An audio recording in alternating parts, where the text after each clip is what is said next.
Hey all my Crimsonites, and welcome to the Crimson Cure channel, where we embrace our femininity, increase our womanly value, and celebrate our brothers. So join me on our feminine journey to learn, heal, and grow.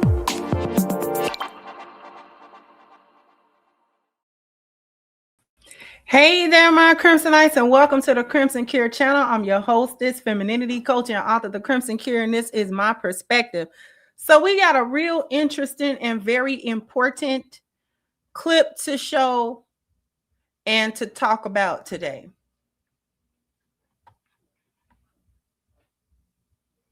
Okay. Very important. Needs to be discussed, and we're going to discuss it. Okay. I want everyone to listen very closely to this because we're not going to waste a lot of time today. Do if your partner is amazing, like he's amazing emotionally, physically. Earlier this year, I had to have 2 brain surgeries. He stayed with me in the hospitals. He even washed my butt some of the times. Damn. But he wasn't working for a couple of months, and I'm 24 now.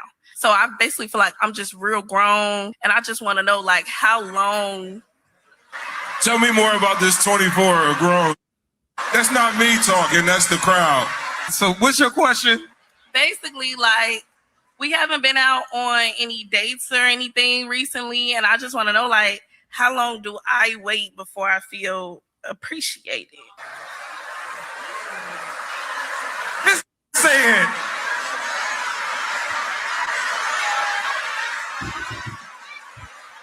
And you don't feel appreciated. Can't win.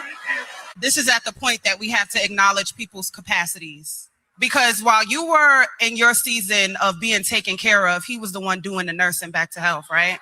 And he could probably still be trying to regain his capacity for himself after spending his year taking care of you. And as you've gotten able to be better and, oh, I feel better now, I want to go on dates, he's trying to process what he just went through. So instead of you saying, how do I get to the space of me feeling appreciated? What have you done to show appreciation to your man for just birthing you back to health? You said that you're 24 and you're grown, right?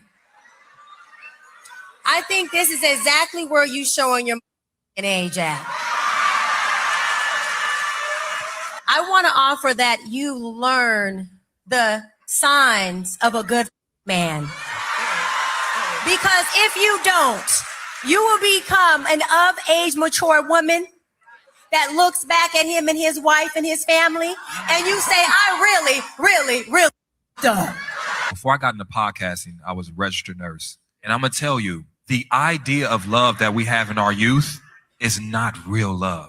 That love where that person is incapacitated, can't wipe themselves, but that partner is there every single day hitting that call light, making sure I bring that meal, watching me wipe and say, you know what, you're not doing it right. Let me step in and do it. That idea of love you got exposed to at 24. You live long enough, you will outlive your money and your house and those cars. And sometimes your children, they get their own lives. They move to different places and ain't nobody there to take care of you but that woman you treated right or that man you treated right. And I want you to just think about that right now before you make any kind of decisions, because you got a man that showed you very own that he's willing to do that. What do you? Now, this one hit me hard for several reasons. Because I was in the caretaking position.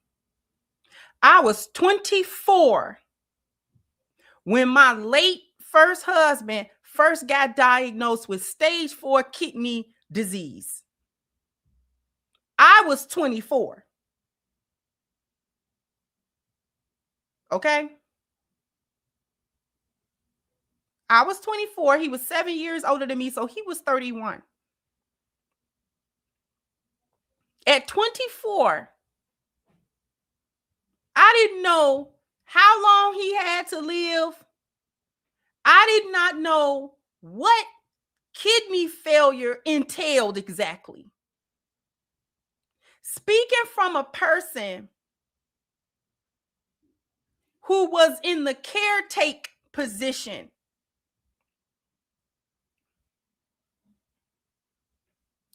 We be sick with the sick person. We sick, not the sick person just by themselves. The person that's in that marriage and in that home with you is sick like you. They going through it like you going through it. So while you think that you're the only one that feel this way and feel that way, you having a bad day, you the one got to go to the doctor. I commiserate. I got empathy. But the spouse go through it with you. When they stay, they go through it with you. Now, she was very fortunate because statistically, when women get chronically or terminally ill, the chances go up that their husbands leave them.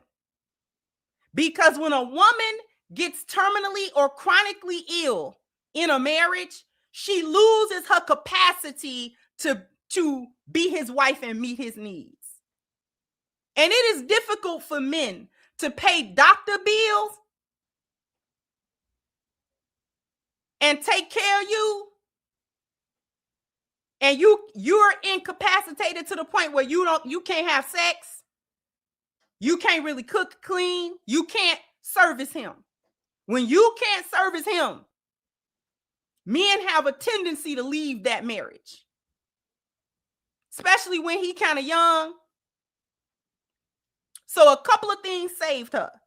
She got a man that apparently does not think that way. And number two, she had an illness that she was able to recover from.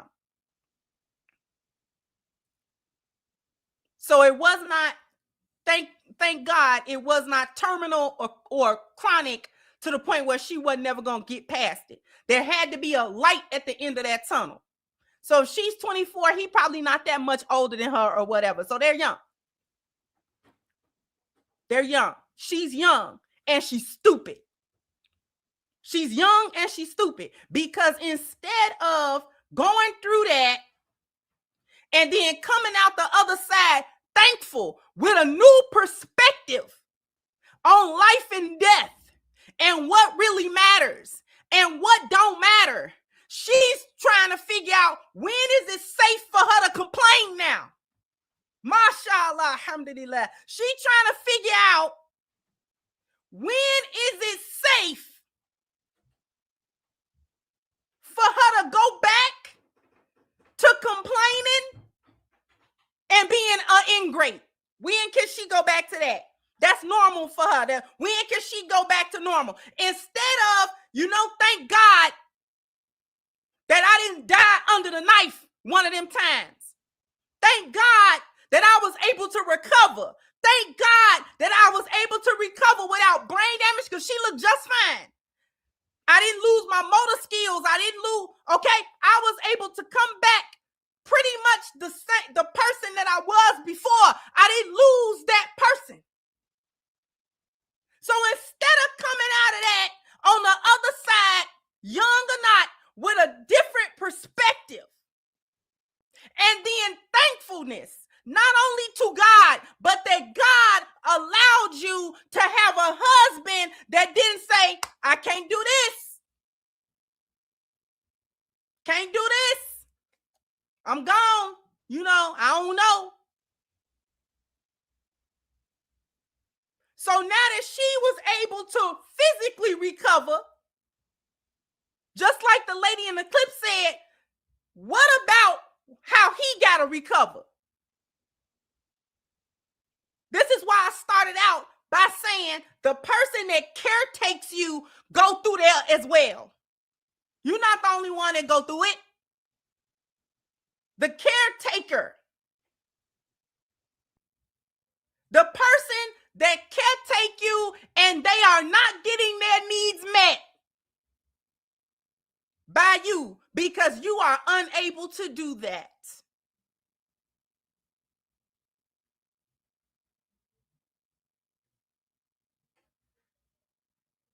and they don't complain to you. Whatever complaints they have, they take it to God. They take it elsewhere. I too have wiped butt. You understand me? Fed when they couldn't feed themselves. I done changed bandages, tended wounds, then came through with the moral support. You'll be all right. Everything is all right. We good. We good.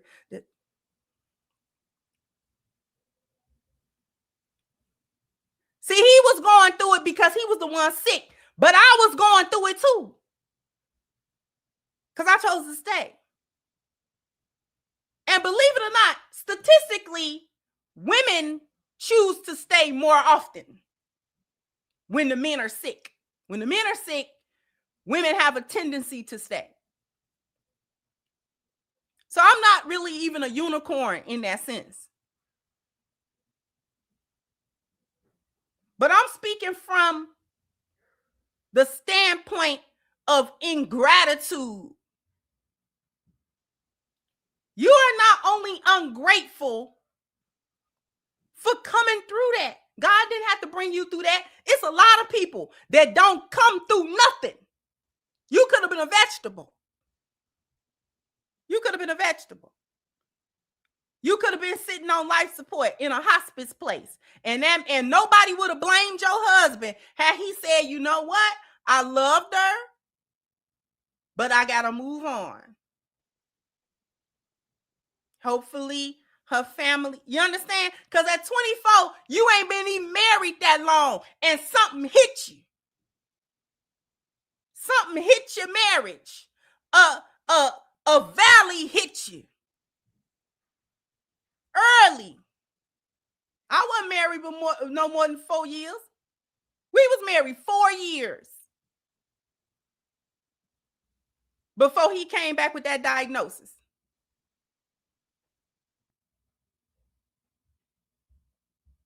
I didn't know I was going to have 16 more years. You understand? And everything that went through with that came with that. A lot come with that.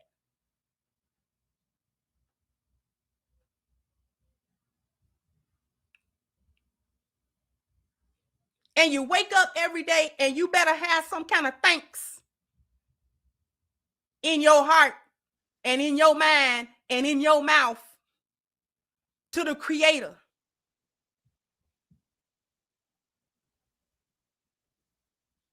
That's the real for better, for worse. Can you still praise Allah in the worst time, in the best time? Can you still do that? And can you still have love between you, whether you're going through something, a high or a low? She want to know, can she get back to a complaint? You are worried about the wrong thing, young lady. We ain't been out on date night. Why would you go back out on date? I want to feel appreciated. If your spouse wiping the crap that fall from your butt when you are unable to do that for yourself is not appreciation, you can't never feel it. You ain't never gonna feel it. You ain't never gonna feel it. If you can't feel it, you ain't never gonna feel it. Because if going through a life-threatening illness don't open your eyes and open your mind and open your heart to nothing,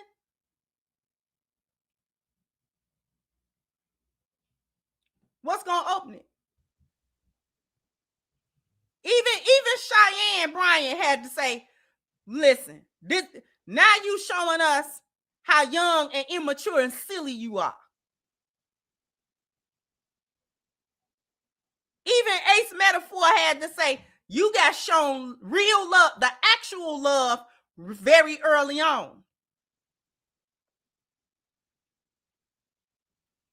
instead of the fantasy of love. See, she still want to do the fantasy. I want my husband to take me out to dinners and stuff. We can get back to that. Ain't nobody saying you can't never be taken out to a dinner no more.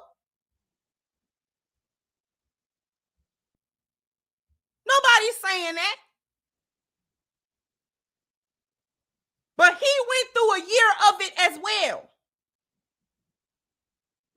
So again, just like the other young lady was saying, he got to recover too. His recovery is emotional, mental, spiritual. He almost lost you. Thank God he didn't.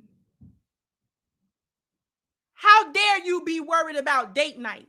Of all things. Of all things. Appreciate it? Have you shown appreciation? Because given how you talking, what did you do to show him that you were appreciative of his help to you?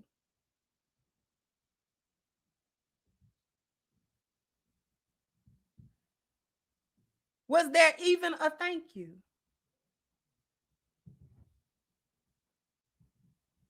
Take him out to the dinner. Take him to the dinner. Why he gotta take you? You could have looked up online a real good recipe. You know, don't even tell him about it. Go get all the ingredients. Make sure you can cook the dish properly and have an intimate night of dinner with him in the home.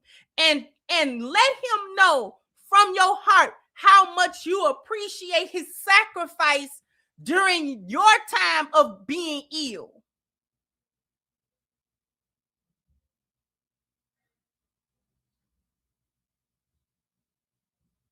Because once again, speaking as a person who was in the caretaker position, we do it out of love, but it's a hard task not hearing that thank you.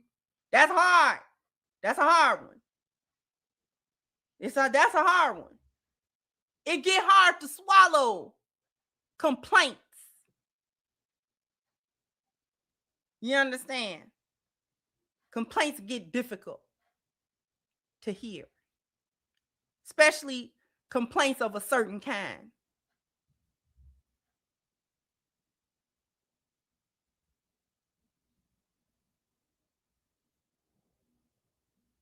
Especially complaints that, for all intents and purposes, are frivolous. Why you worried about that? Please don't talk to me about why the dishes was left overnight when we just had a whole hard day of doctor visits, surgeries. My anxiety been up here. I wasn't worried about them plates. I went to bed.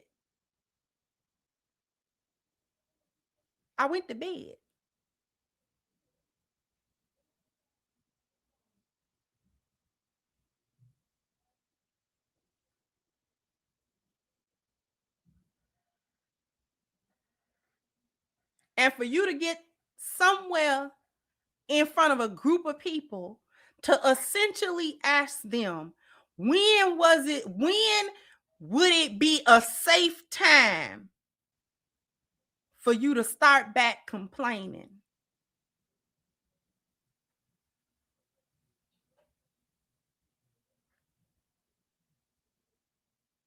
It's mind-blowing. What you mean?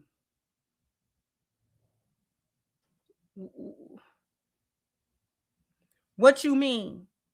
You want to know when it's safe to go back to your foolishness and giving him a hard time for nothing and having stupid social media, Instagram induced expectations about what your husband need to do for you in order to show you gratitude when he has gone to the mat already. What more you want? What more you want?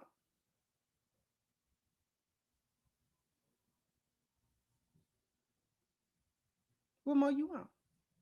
When you got to be the one sit there in that ICU and watch that beep, beep, and ain't nothing you can do. The doctor done did all the doctor can do. Huh? The doctor done did all the doctor gonna do.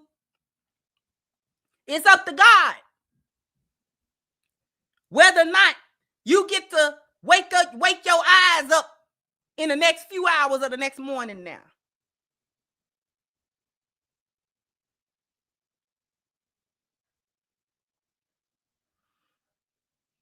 When you just got to hold your hand and pray. Huh?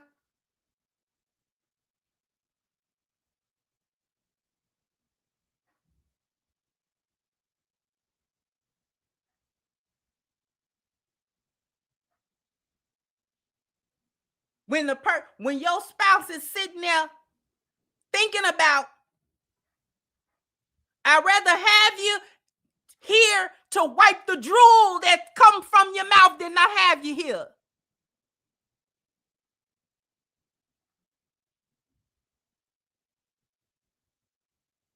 Y'all don't hear me today.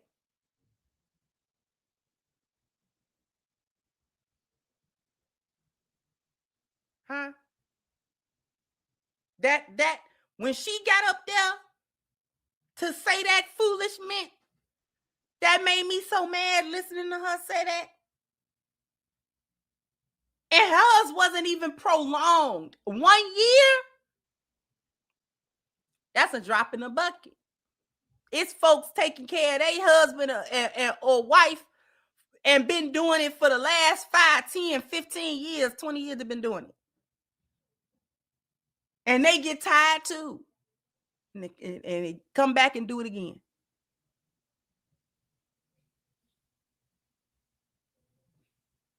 And you want to know if it's a safe space for you to complain that your husband ain't took you out on a date night. A date night?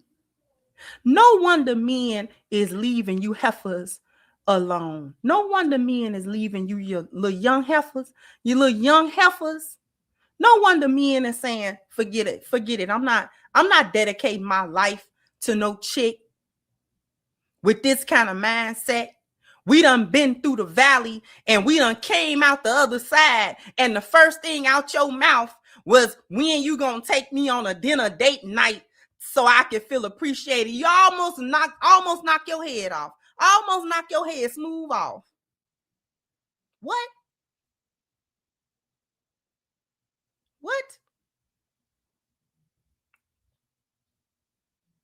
No wonder me and done left y'all alone. No wonder they left. No wonder the men, because you can't win for losing. If that's the case,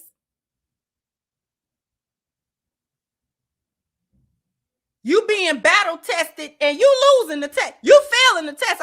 I'm here to tell you that right now. You failing. You failing that test. You is failing that test, young lady. Young lady. You failing. Bad. You failing the test of gratitude, not only to your spouse, but to God. Where is the all of that is all wrapped up in one.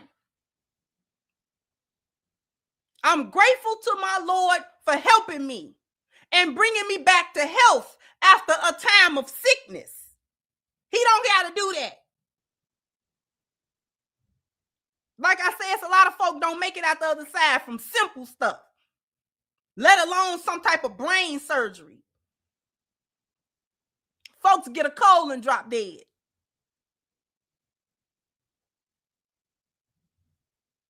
Then he turned around and gave you a husband that acted in the capacity of a husband. I'm going to pray for you. I'm going to hold your hand. I'm gonna go with you to these doctor's appointments. I'm gonna be there when you wake up from the surgery. I'm gonna be there to take care of you, because I know you can't do it for yourself.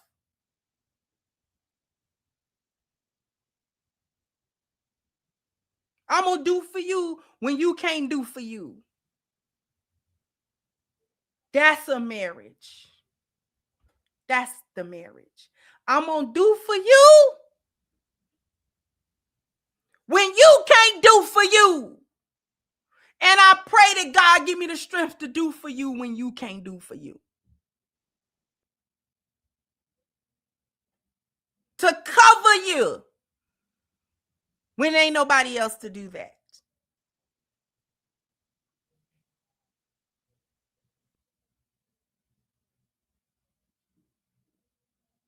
To protect you. The protection that a caregiver give.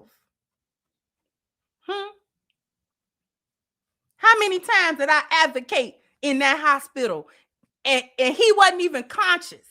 You're not about to get him that. But this is the medicine. You're not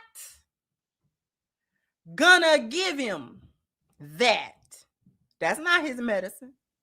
I told you what his medicine was. I told you what it was. I told you what the dosage was. Don't come in here with that. You're not gonna put that in him.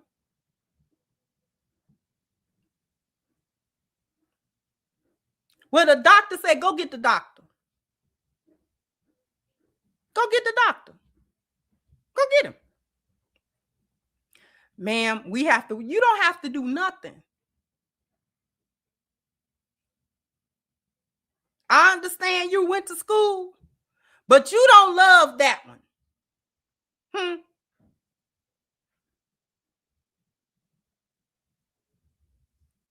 That one don't mean nothing to you. He means something to me.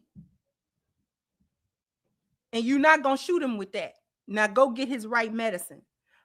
Bet you they went and got that right medicine.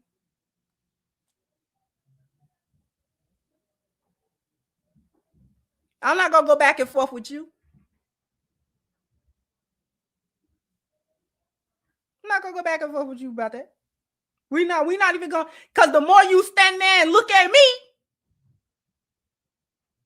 this is the time is being wasted. Time. Do you understand time? I don't want to hear nothing about that protocol.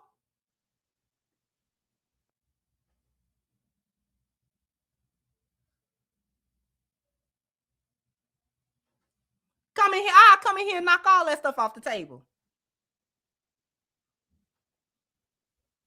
And have literally knocked stuff off the table. Don't play with me. You don't know what a caretaker go through when somebody go to the mat with you. And the first thing you want to know is when can you start complaining to them? And hear me well. I'm not saying that because a person is sick and you as the spouse take care of them, that person can't never say nothing, or if there is another part of the marriage that need to be addressed and they feel some type of way, that they can't say nothing to you because the illness is there. You don't hold it over their head. You understand what I'm saying? It's not a dangle. Well, I'm doing this for you, so you bet not sneeze wrong, because remember, I'm doing such and such for you. That's not how it is. When your husband and when your wife is put in a position to have to take care of you in that capacity, they are not doing it in order to try to have something to hold over your head about it. That's not what is going on.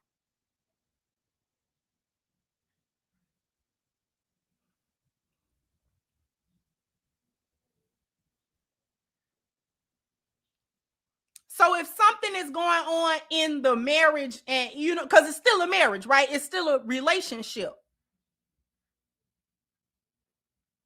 And behind them illnesses and things of that nature, it be different little talks, because I can promise you this. Somebody getting sick and the other one stay, it bring up a lot of other stuff that you might not have known was there.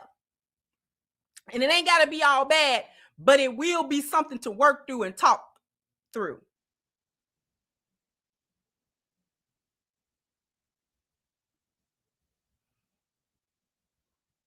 So we can still have those talks because we still married.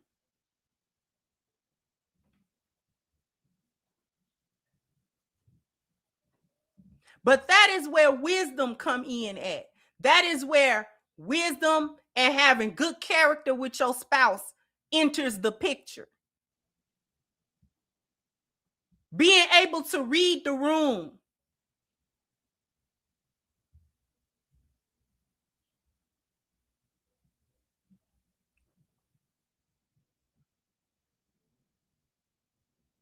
We're going to go to a quick commercial break. After these messages, we'll be right back. Because I want everybody to go to ashkicking.com. The link is pinned to the top of the chat. Okay, if you want to keep your skin looking, feeling, smelling its absolute best, then you need the body butter that's on the screen right now. If this is going to be your first order, please take advantage of the 10% discount using the promo code Crimson at checkout. Once again, the link is pinned to the top of the chat, ashkicking.com. Oh, you guys are bam, bam, bam, bam. You got to hit the like button, bam, bam. You got to go ahead and hit the like button. Thank you so much, Miss Almond Eyes, for the contributions that they aren't even married. He needs to leave ASAP. I thought she said that was her husband, but I thought she said that was her husband. Hold on, let me go back. Do if your partner is amazing, like he's amazing emotionally, physically. Earlier this year, I had to have 2 brain surgeries because they be saying partner. That I'm telling you, that partner stuff. Don't nobody want to hear that partner stuff.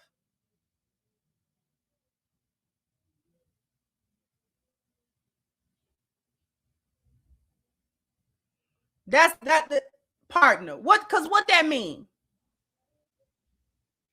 That's your good old buddy, old pal? What is that? What is that? This why the men don't want y'all. I swear. This why the men do not want y'all. You want safe spaces to complain. You don't even want to acknowledge him as a husband. Now you want a partner. He got to be a partner. So he gender neutral.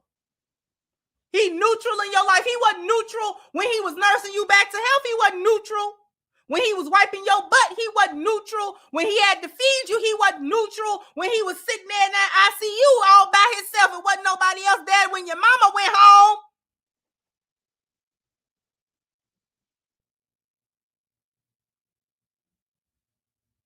Now he neutral.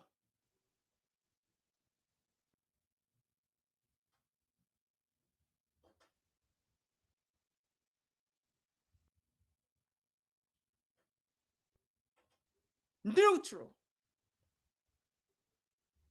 I'd have flipped my wig had I ever been referred to as partner. I'm your who? I don't care if we ain't got no paperwork. I'm your who?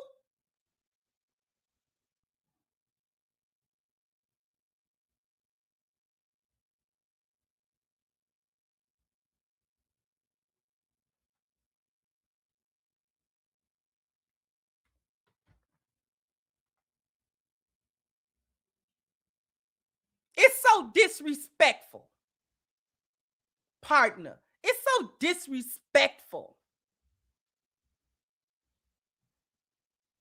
You know, you just blank. Anybody can be put in that role. You know, it ain't all that special or nothing like that. It don't hold no real weight. There's no real expectation or anything behind partner, except when it is.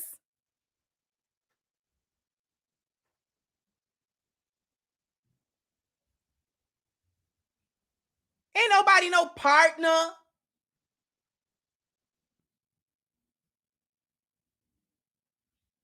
You worried about the wrong thing. You need to be worried, ma'am.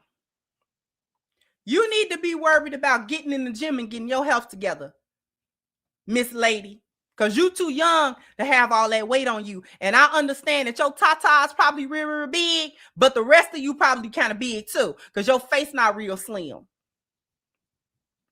I'm pretty sure that the doctors also reminded you that the rest of your health is also something that you would want to have a look at and take care of. You worried about the wrong thing. You worried about him taking you to go get somewhere to eat when you need to be in a caloric deficit. Go to the gym. Go to the gym.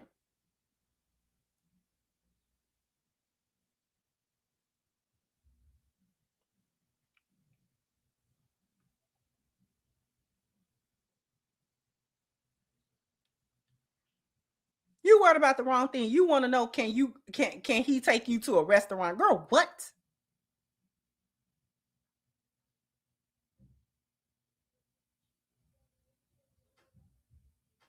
You there right now because he paid for the ticket. He paid for the ticket so you could go somewhere publicly and complain about this man. You've prefacing what you talking about him being amazing only made you look more stupid and more ungrateful. He paid for the ticket. He paid for your recovery. You don't know what that man got to go through. Them brain surgeries ain't cheap. And I promise you, if you had any kind of insurance, they did not cover the entire thing. And he had to leave work in order to come take care of you. There is a financial debt going on. Let's talk about it. There is a financial debt in that household that man have to shoulder now. Because not only did he have to think about your health and your well-being and whether or not you was going to come out the other side alive and whole. Now that you're squared away, now he have to deal with being in the red for medical things as a young couple. You don't want to talk about that part. You want to go to dinner. He's trying to figure out how he's going to manage the finances now, because a medical emergency and a series of them set anybody back unless you rich. In this country, a medical emergency sets you back anywhere from tens of thousands to hundreds of thousands of dollars, depending upon what kind, and a brain surgery.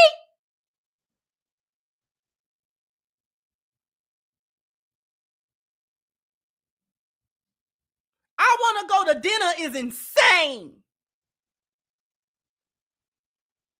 You lucky you ain't eating spam out the can. Talking about you want to go to a dinner.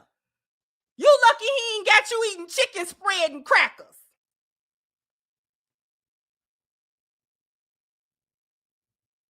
Because you look like you ain't missed no meal. Now this man got to figure out medical bills on top of regular bills, on top of whatever kind of monkey wrench the illness threw into whatever kind of plans that he had. And you ain't thought nan time with your little young silly self. You ain't thought nan time about the logistics. That's why these men can't build no wealth with you, because you're stupid. You don't know how money work at all. You don't even know how bills are paid. Because, ma'am, what? He ought to just sit one of them. Now, he'll be wrong if he went and got one of them medical bills they done sent him in the mail and sit it in front of you. Now he'll be wrong.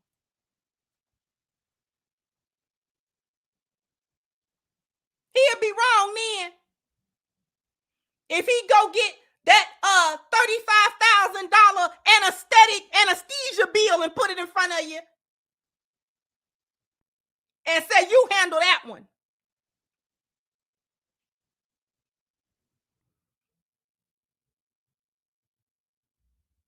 Because if he had to take any kind of time off or quit his job to take care of you, then in this economy, in this climate, he would be lucky if he's able to recover his job at the same pay that he had before if not more. He might have had to take less. You don't know what he had to do. You don't know what he had to juggle. And you want to go on a date. A date.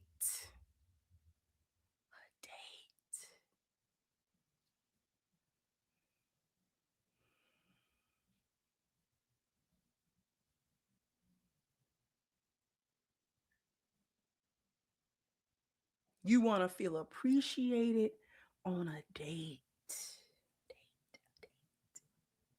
We don't have time for a date. We don't have money for a date.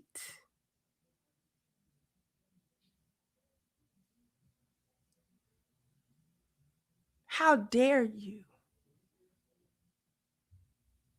How dare you?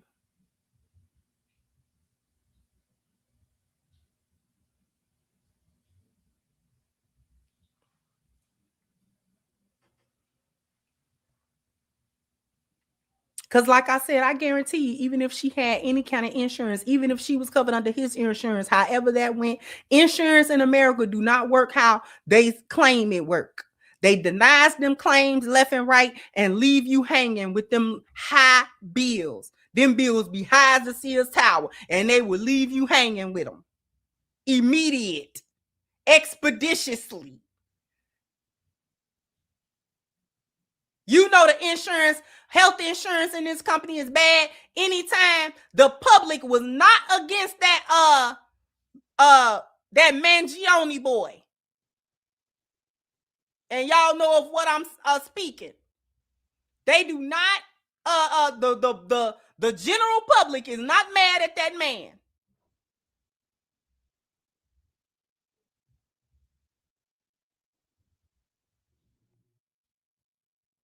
Once it came out who he had done hit, the internet said, "Oh,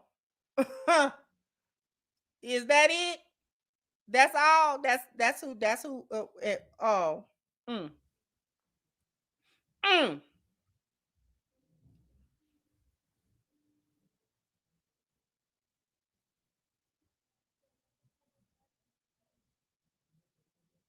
That's how bad the health insurance is. That's how much of a scam it is in the United States of America. Folks wasn't even mad because that man happened to be the CEO of United, I do believe.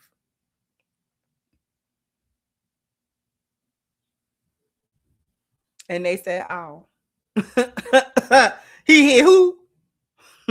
Called him lacking, called him slipping, huh? Oh, okay. Wonder did the insurance cover it?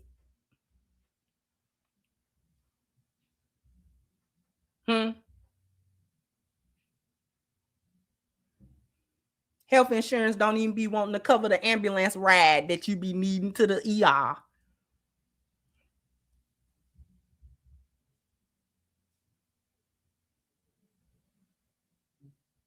You know it's a shame when somebody can delete you and the rest of the world said, "Oh."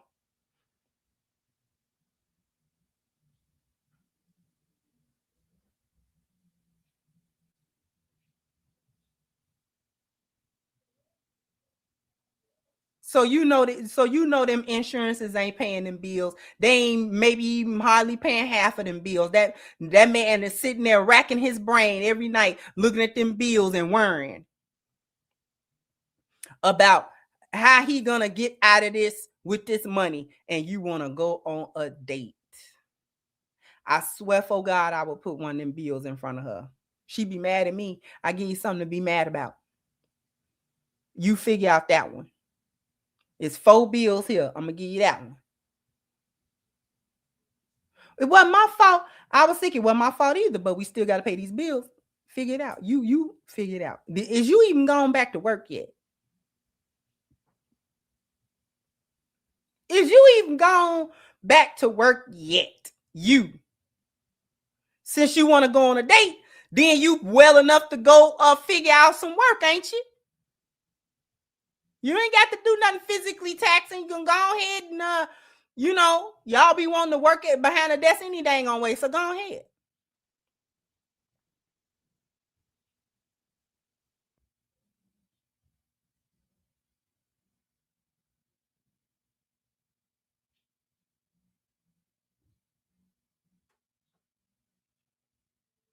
Since that's what it is, you want to go out on a date.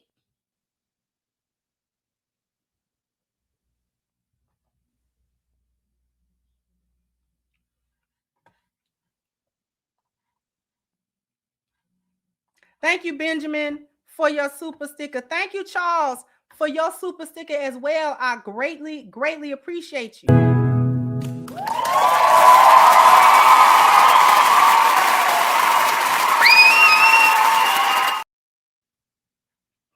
And thank you, Begold. Say Ecclesiastic 26:23. A wicked woman is given as a portion to a wicked man, but a godly woman is given to him that feareth the Lord. I concluded that a man's relationship with God determines the quality of woman he ends up with.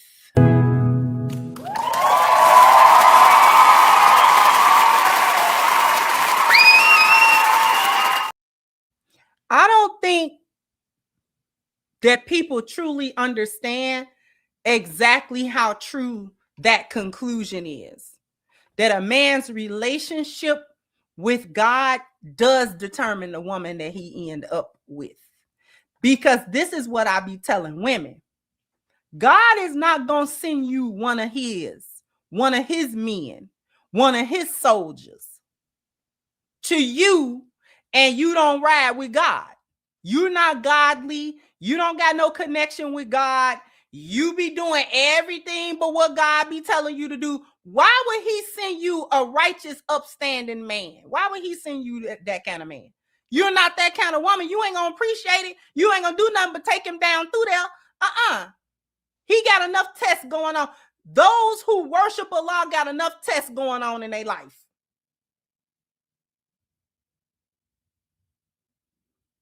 The only time a good man really get caught up with a fool of a woman is if he allow his lower self to think for him, and he go towards her for her beauty and for lustful purposes and things of that nature, and he disregard her character. He'll get caught up then.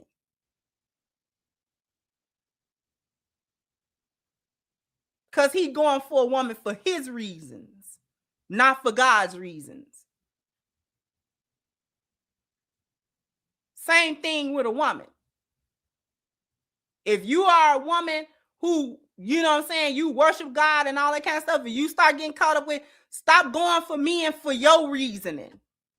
Because you like him. Because it's this, because it's that. And start turning to your God about these people. This is the ultimate thing when people be saying it's not possible to vet and see if people good for you. That's a lie. Because God know what you don't know. God know about what the person conceals inside of them, the things that you cannot know. So this is why you go to your God to ask, should I even be dealing with this person?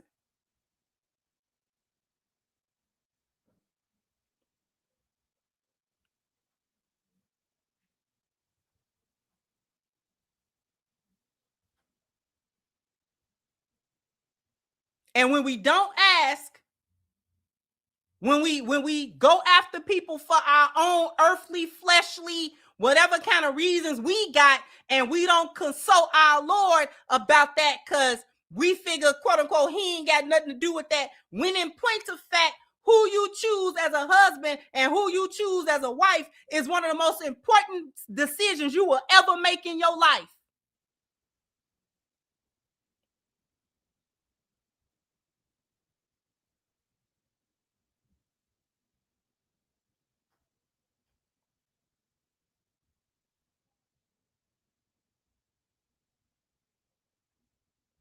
And you got to be careful.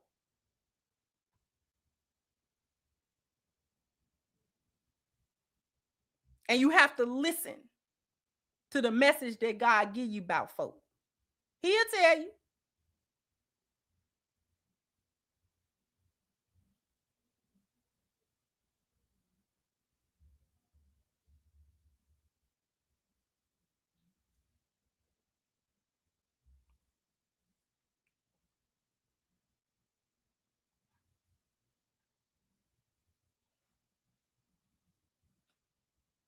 Anyway,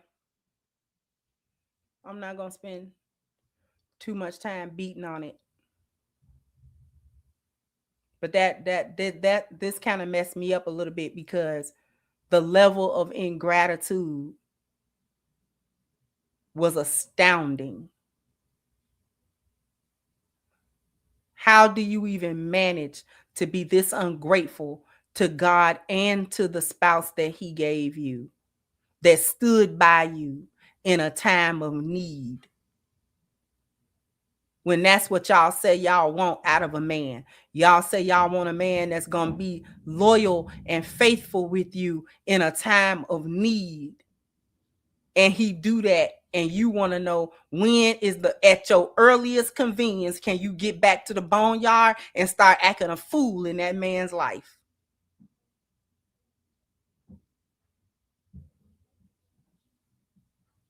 You have not learned what is important and what is not.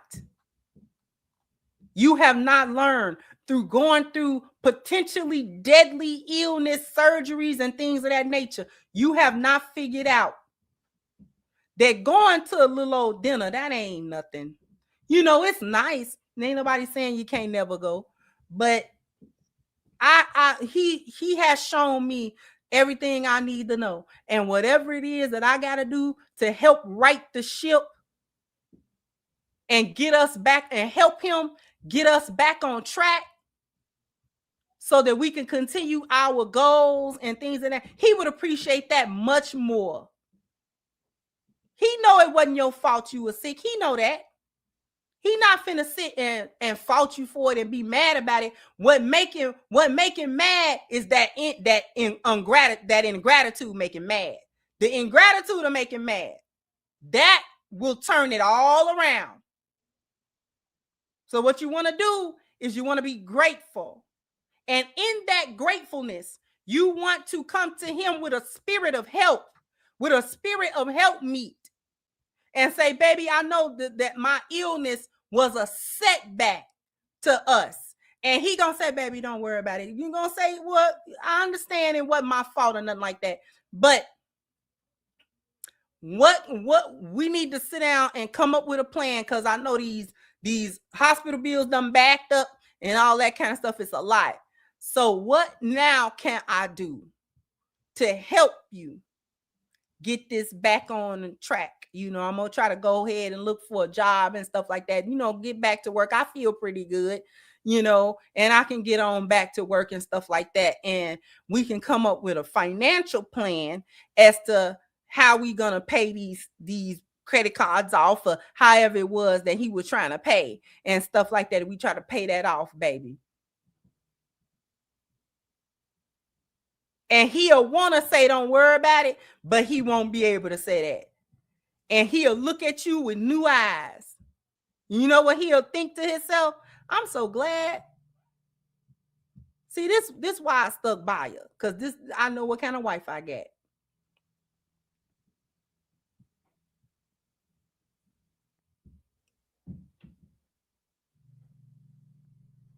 But you're a fool. A young fool that's gonna fumble that man. She gonna fumble him. She gonna fumble him. She gonna fumble him.